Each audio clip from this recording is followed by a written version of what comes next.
Hi బుజ్జిగాళ్ళు, మన Bible యాత్రకి మళ్ళీ స్వాగతం. గతసారి దేవుడు ఎట్లా 6 రోజుల్లో మొత్తం ప్రపంచాన్ని అద్భుతంగా సృష్టించాడో చూశాం కదా. ఈరోజు మనం మరింత దగ్గరికి వెళ్ళి ప్రపంచంలో మొదటి మనుషులని కలుద్దాం.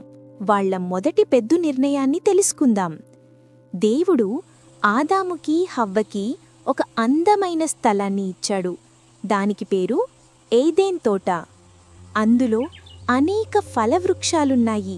పలువురు నదులు, జంతువులు ఆనందంగా సంచరిస్తున్నాయి. అన్నీ అద్భుతంగా ఉన్నాయి. ఎందుకంటే దేవుడు వారి కోసమే ఇవన్నీ సృష్టించాడు.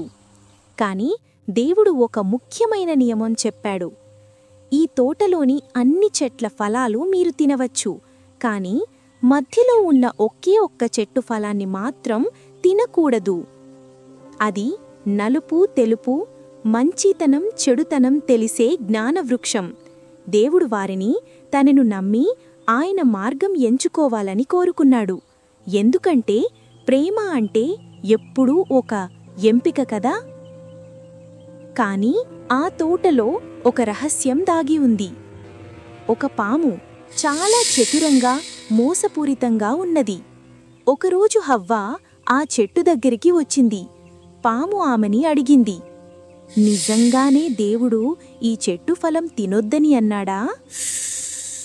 హవ్వ ఆలోచనలో పడినప్పుడు పాము కపటంగా నవ్వింది. ఆ ఫలం తింటే మీరు దేవుడిలా అవుతారు, అందుకే ఆయన మిమ్మల్ని ఆపుతున్నారు. హవ్వ ఆ ఫలాన్ని చూసింది. ఆమె ముఖంలో అవాక్కు, సందేహం కనిపించాయి. పాము చెప్పింది, దీన్ని తింటే మీకు జ్ఞానం వస్తుంది. ఆ ఫలం చాలా అందంగా కనిపించింది. కొద్దిసేపు తడబడి చివరకు హవ్వ చెయ్యి చాపి ఫలాన్ని తీసుకుంది. హవ్వ తింది. ఆదామునికి ఇచ్చింది. ఆదాము కూడా తిన్నాడు. ఒక్కసారిగా అన్నీ మారిపోయాయి. వాళ్లకు లోపల ఏదో వింతగా అనిపించింది. ముందు ఆనందంగా ఉన్న తోట ఇప్పుడు నిశ్శబ్దంగా, దుఃఖంగా కనిపించింది. వాళ్లు తమను తాము చూసి సిగ్గుపడ్డారు. జీవితంలో మొదటిసారిగా వాళ్లు భయాన్ని అనుభవించారు. దేవుని నుండి దాక్కోవడానికి ప్రయత్నించారు. మరి ఆసక్తికరమేమిటంటే జంతువులకే ఇది తగినది కాదని అనిపించింది. ఆదామా, నువ్వు ఎక్కడ ఉన్నావు అని దేవుడి స్వరం వినిపించింది. కాని ఆదాము దాక్కున్నాడు. అయినా దేవుడు ప్రేమతో దగ్గరికి వచ్చాడు. వారిని పిలిచాడు. దేవుడు వారిని ఎంతగానో ప్రేమించాడు. కాని పాపం మనుషుల ద్వారా లోకంలోకి వచ్చేసింది. ఇప్పటినుంచి వాళ్లు ఏదేను తోటలో ఉండలేరు.